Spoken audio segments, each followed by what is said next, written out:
राम मंदिर के लिए सभी ने संघर्ष किया। भारत सदैव से हिंदू राष्ट्र रहा है। भारत में प्रभु श्री राम आस्था का केंद्र माने गए हैं।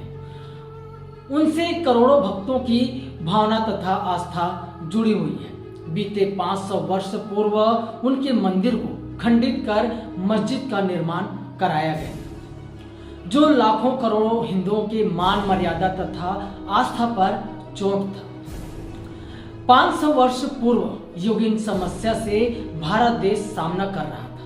वैमनस्य का भाव लोगों के बीच व्याप्त था, जिसका दुष्परिणाम हमें देखने को मिला है।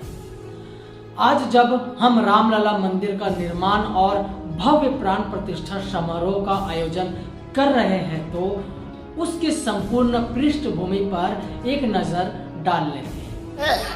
लोक रथ है, जनता का रथ है, जो सोमनाथ से चला है और जिसने मन में संकल्प किया हुआ है कि 30 अक्टूबर को वहां पर पहुंच करके कार सेवा करेंगे और मंदिर वहीं बनाएंगे, उसको कौन रोकेगा?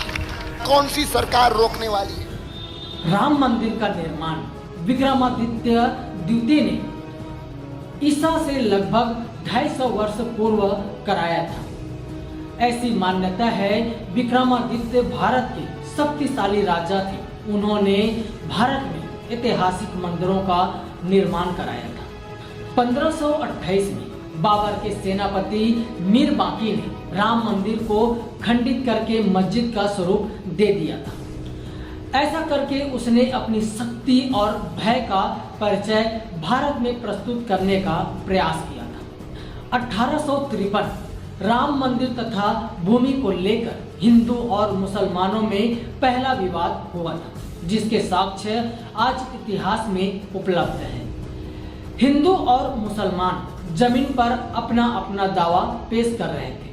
1859 यह विवाद दिन प्रतिदिन बढ़ता जा रहा था।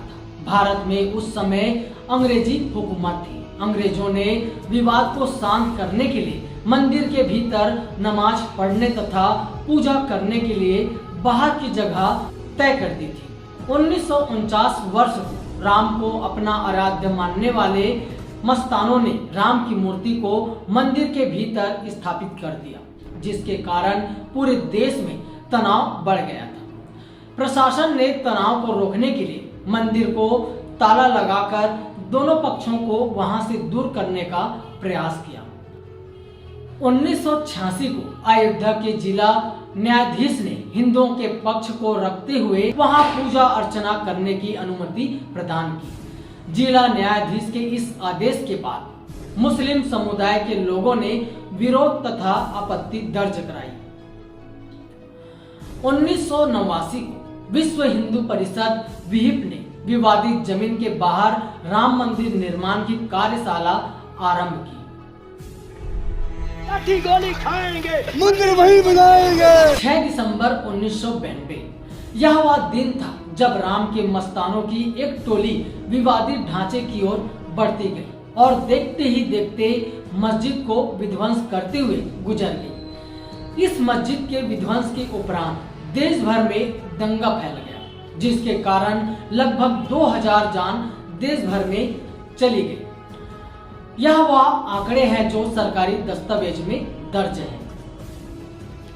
9 नवंबर 2019 सुप्रीम कोर्ट की 5 सदस्य की पीठ ने सुप्रीम कोर्ट के मुख्य न्यायाधीश रंजन गोगोई की अध्यक्षता में विवादित जमीन, जिसका क्षेत्रफल 2.77 एकड़ था, हिंदू को मंदिर बनाने के लिए देने का आदेश पारित किया।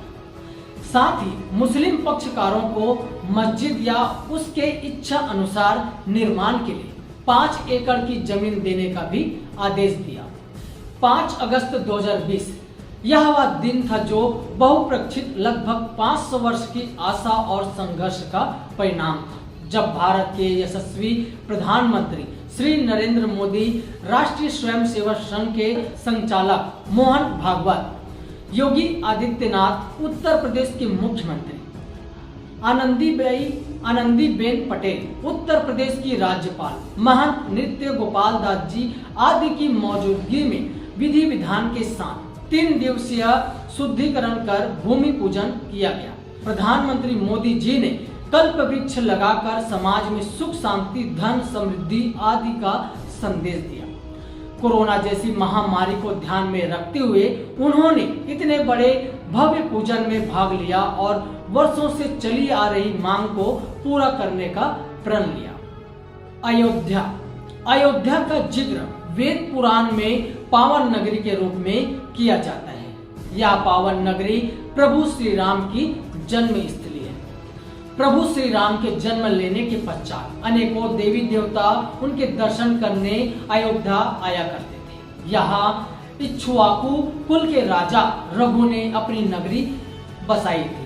तब से यह राज्य रघुकुल वंशीय का है। वर्तमान समय में अयोध्या भारत में उत्तर प्रदेश राज्य के अंतर्गत आता था। जिस अयोध्या नगरी में अनेकों प्रतापी राजा हुए, उस राज्य की ऐसी दुर्दशा पिछले 500 वर्ष पूर्व हुई जिसका कोई अनुमान नहीं लगा सकता था।